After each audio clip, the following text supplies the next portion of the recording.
Hello, and welcome to My Students Call Me Sensei. Today my topic is self-defense. It's more than you think. Now, if you're not a martial artist currently, or even have interest, very little interest in martial arts, don't turn the dial, because I have some tips and some principles and concepts that I've learned in 54 years of training in the martial arts that can help you be more safe. Sensei is a Japanese word that means teacher, and I teach Isshin-ryu Karate for the Recreation Department of Bethel Park at Bethel Park Community Center.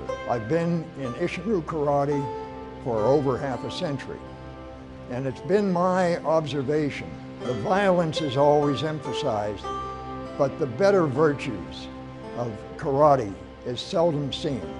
In this series, my purpose is to acquaint you, the viewer, with the benefits of martial arts training in general and Isshin-ryu Karate specifically. So whether you're a martial artist already, or whether you're a person who's thought of taking martial arts, or if you're someone with no interest whatsoever in martial arts, I think you'll find this program to be a benefit to you. My name is Chuck Wallace, but my students call me Sensei.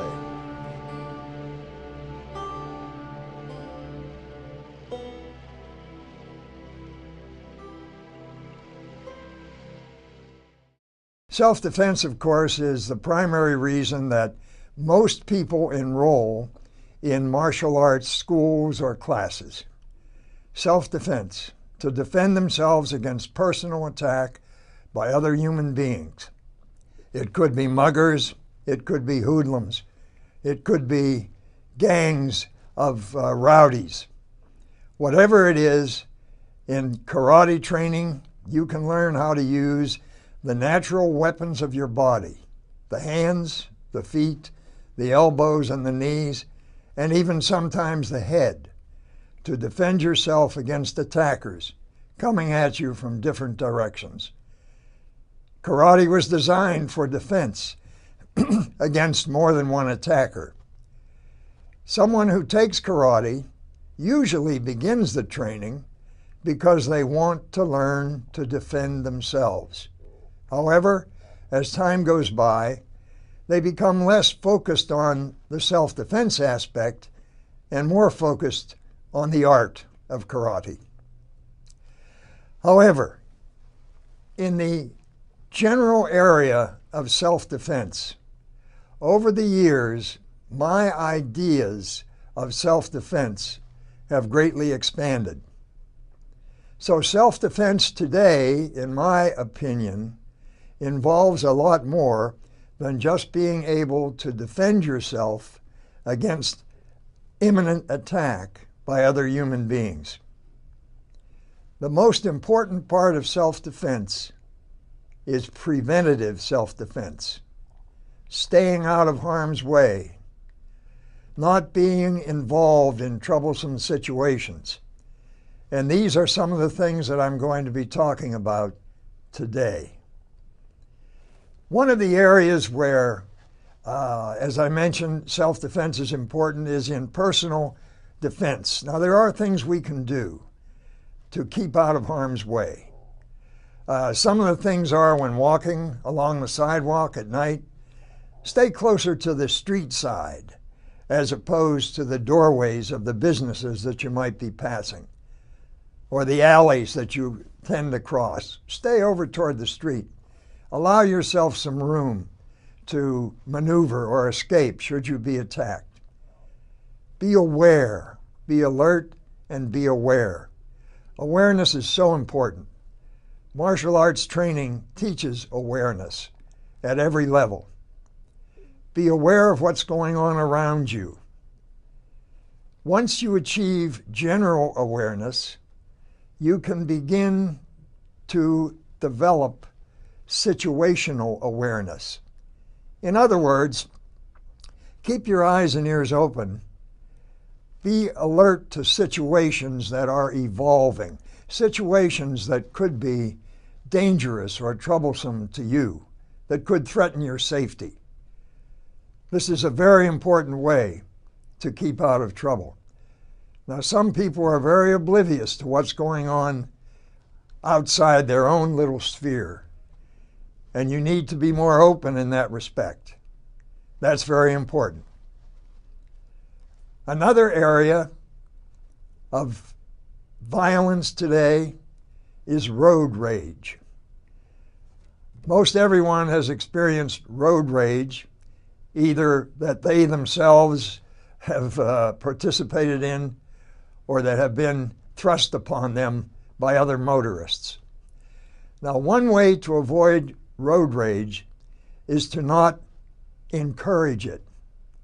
Some people, once someone does something with their automobile, like cutting them off or something of that nature, feel compelled to do something back. That's the wrong attitude. That can escalate the situation. That can lead to problems. So first and foremost, if you can be calm and just continue on your way, obeying the law and ignoring the person who's acting out in an aggressive and careless or reckless manner, you're going to be better off. Ignore it. Don't participate in it. Continue with your driving. Be careful and don't get involved in it. If for some reason your car is stopped, I don't suggest you pull over because you're pulled over, but if your car is stopped and someone exits his vehicle and approaches yours, don't exit your vehicle. Keep the doors locked.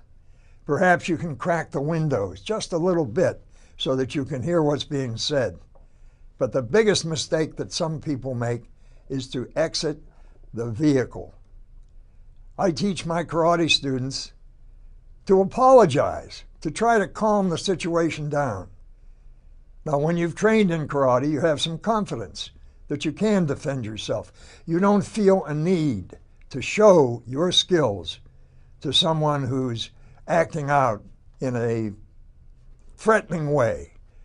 So that's the best thing that you can do. Stay calm, apologize if necessary. It will pass. Always remember that in a fight, nobody wins. You can hurt him. Subsequently, he can sue you. He can hurt you. Subsequently, you may go to the hospital or worse. Nobody wins in an encounter such as that. Road rage is bad business. Don't go into that business or be a part of that business in any way whatsoever. Automobile accidents that are caused by drunks and distracted drivers. Here certainly is a source of danger to us all. Now, in the past, as I have observed reckless driving, weaving in and out of lanes, other activities behind the wheel by someone in front of me or beside me, I give them some space. You know, in personal self-defense, we teach our students, if someone is threatening you, don't let them get too close to you. Allow some distance. Try to put some kind of an object between you and the one who's threatening you so that he has to move in on you, has to go off balance. Put some kind of a obstruction in between yourselves. Well, this can apply too in the situation in an automobile. Give some space, allow some space. I've even been known that if the driving was bad enough by the person, to pull over. Let him go on his merry way. And may the Lord go with him. And hopefully he won't injure himself or any other innocent motorist. It doesn't hurt to do that. Preserve yourself. Use common sense at all times and stay calm. Stay alert. Stay aware. Try to recognize situations as they escalate, and you'll be better off for it. Today there's a new source of danger that I'm really amazed by. As a young man and as a boy, I can't remember ever hearing of automobiles crashing into homes or crashing into businesses. Well, today I hear and see it frequently. Perhaps every couple of weeks, it seems, an automobile drives into a home. An automobile drives into the showroom of a business.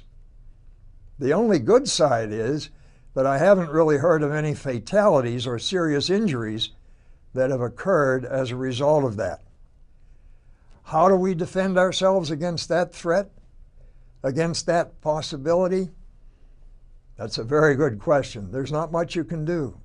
Once you enter your home, you're in your castle, and you don't expect that a car is going to be driving through the wall into your living room. Or when you're in a business, that a car will drive in as you sit there eating a pizza at a table.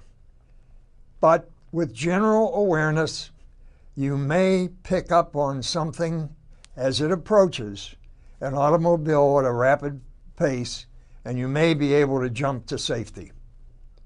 Not a lot you can do, but you can never be wrong by staying alert and aware. One of the things I do in a restaurant is try to position myself in a booth or a table where I can see the entrance and see any threat that might be coming.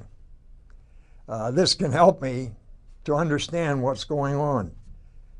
I have a friend who had occasion years ago to travel to Russia. He found out that he was in a restaurant one day, and while he was there, some members of the Russian mafia came in the front door and assassinated some people in the front table, and he didn't realize it till after it was over.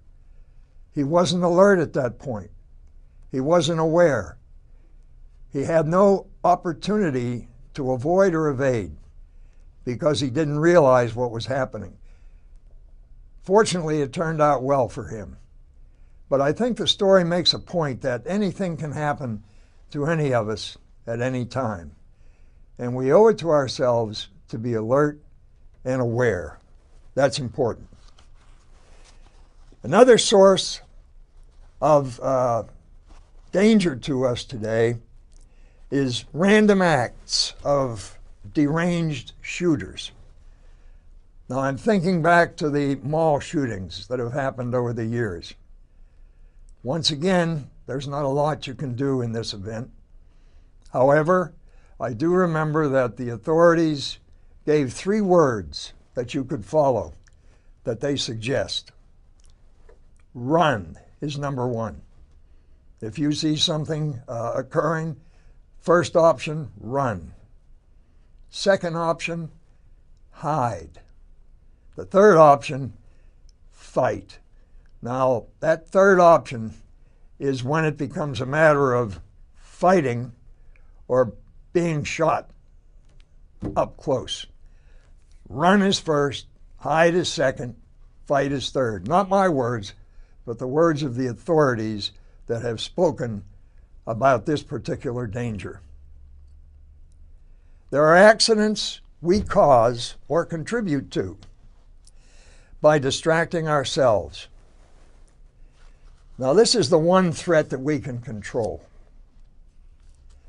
The smartphone, in my opinion, is the number 1 distractor today. It's a wonderful mechanism, truly an electronics miracle. One can do so much with their smartphone. It's just amazing. The downside of it is that it takes our attention.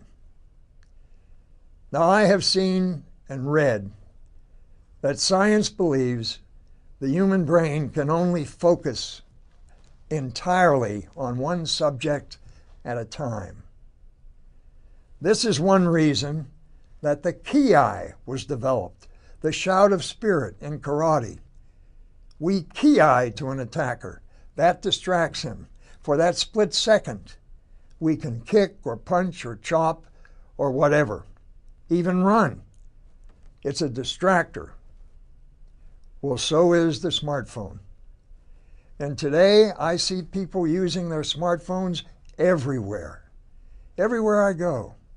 In the gym, they're using their smartphones. As they walk on the street, they're using their smartphones. I've seen couples at tables in restaurants texting one another on their smartphones rather than speaking to one another.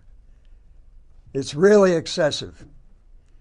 And it's life-threatening, or it can be life-threatening, to those people who engage in this obsessive use of this wonderful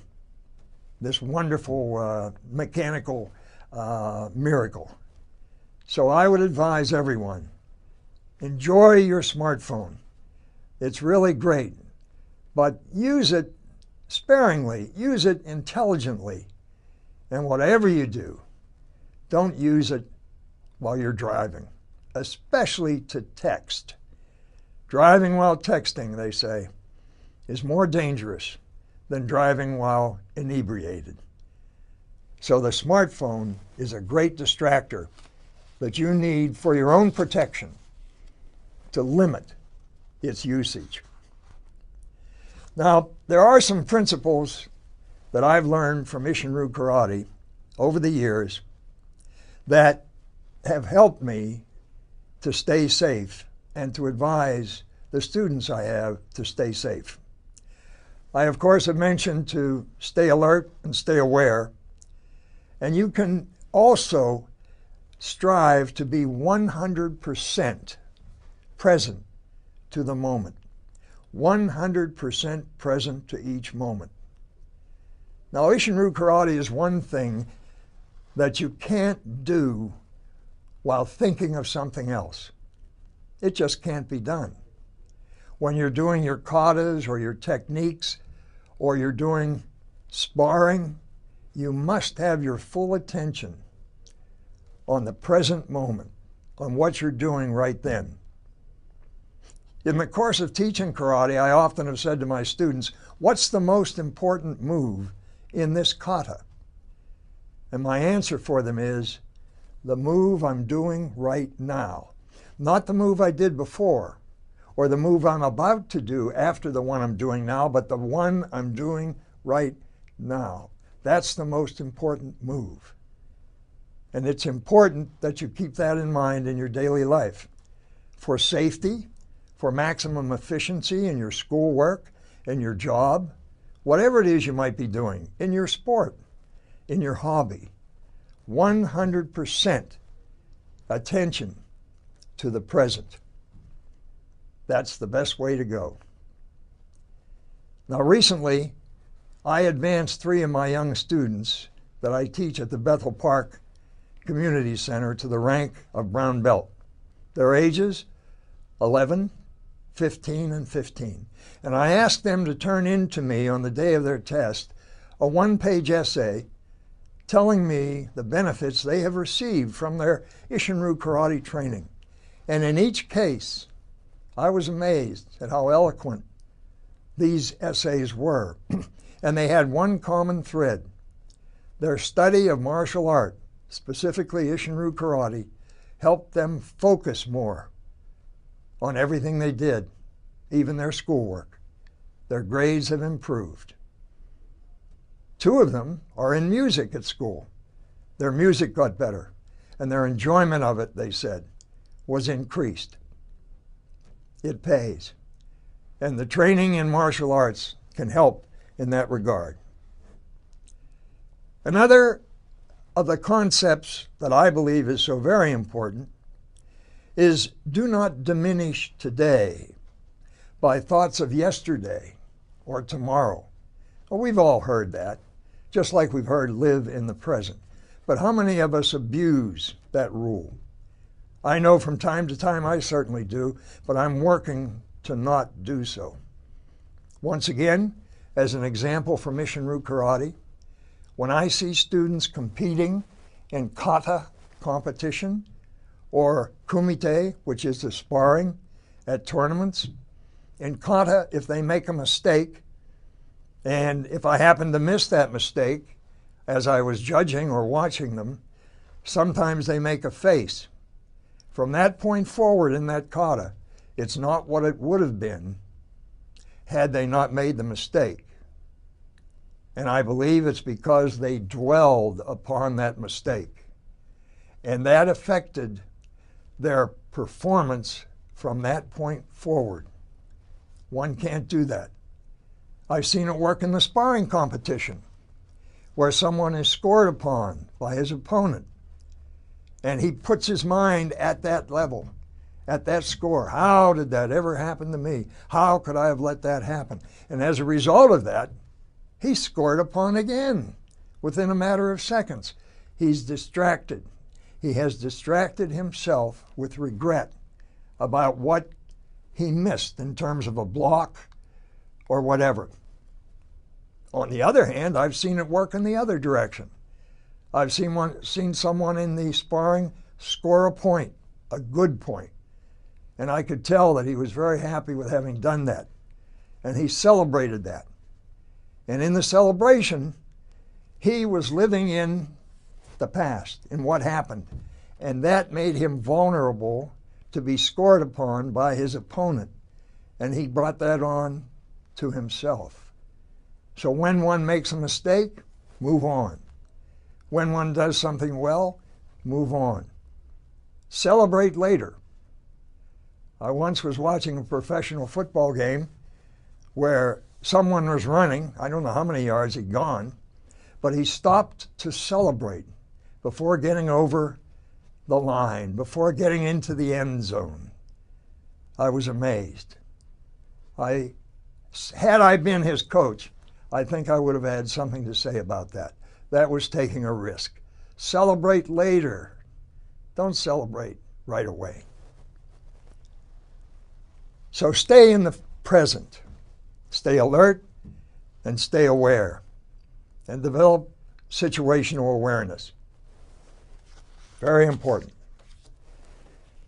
Life lessons from the Isshinryu Karate Code. We have a code of 8 principles in Isshinryu Karate. Some of them are very much geared towards self-defense and are quite clear in their message. Others, somewhat more vague, subject to personal interpretation, and not always agreed upon by all black belts in the art of Isshinryu. But one of the simple ones is, the eye must see all sides. How true that is. In self-defense, you must see straight ahead. You must see to the side. You must see all sides to be safe. How much does that apply when you're driving your car? You must see the front, the sides. You have side mirrors to help you with that, and the rear.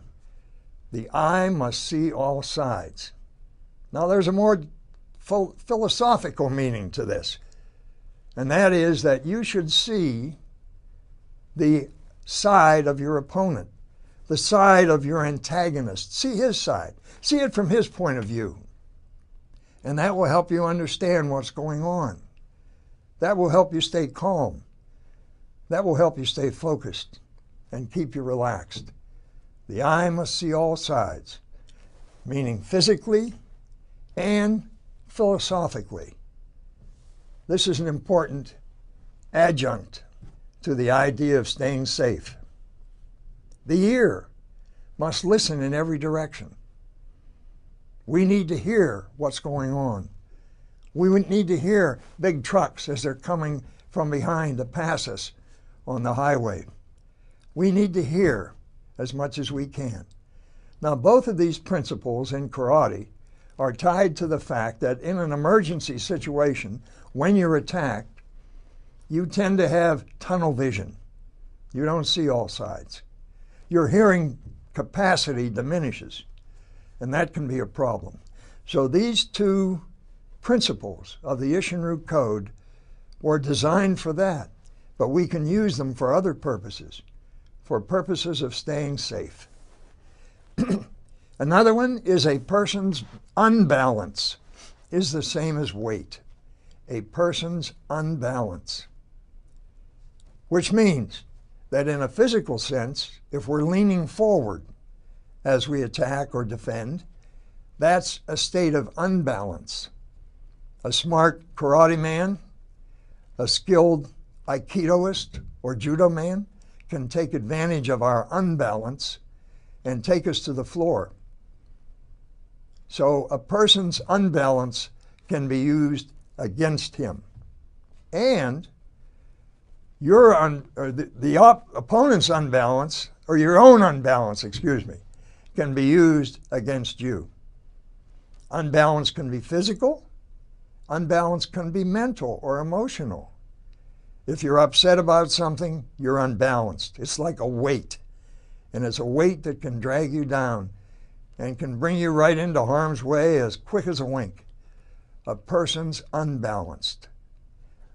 Unbalance. So you should be careful to maintain an even keel. The samurais had a saying, in fighting, as in every life, everyday life, be determined though calm. Determined though calm. Stay calm. Even disposition. The body should be able to change direction at any time.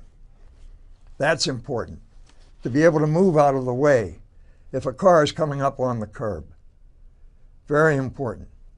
If someone attacks you, to be able to move out of his way. Much of these skills can be learned through a good course in the martial arts. Zen meditation. The samurai, before every battle, sat in meditation to focus themselves, to clear their mind so that they could more clearly observe what was happening in the battle and how they could preserve their safety. I meditate before every Isshin-Ryu karate workout, before and after, and I believe my workouts go better for it. Meditation improves awareness, reduces stress. Things go easier as you see things more clearly. Most importantly, you'll be less distracted and therefore more safe. Meditation generally, and Zen meditation specifically, is a great way to improve your safety level. And it makes you feel better. It helps you stay calm. It does things within the brain that are just amazing. And I have been reading more and more positive articles in more and more magazines and newspapers and periodicals of all kind that praise meditation. I've been meditating the Zen way for as long as I've been in Isshin-Ryu karate, and that's 54 years. This summer, I'm teaching a class at the Bethel Park Community Center in meditation. Tuesdays, 10:30 a.m. One Tuesday a week. Of course, there only is one Tuesday a week for 6 weeks. And then another 6 weeks after that. It might be something you want to look into. I teach it at the Bethel Park Community Center, and I think it has benefits. I know it has benefits for you right away. When you train in karate or any martial arts, sometimes the benefits, the results, are not seen by a person until later on in their journey of learning. With meditation, you see the benefits right away. I recommend it. I suggest it. And it only takes a few minutes. In addition to the meditation, I'm teaching a series of slow motion exercises in conjunction with this course on meditation from Qigong. Qigong is a series of energy building exercises from the ancient Chinese civilizations. Goes back hundreds, if not thousands of years. Give it a try. I look forward and hope to have you in one of my classes. I look forward to seeing you again next time.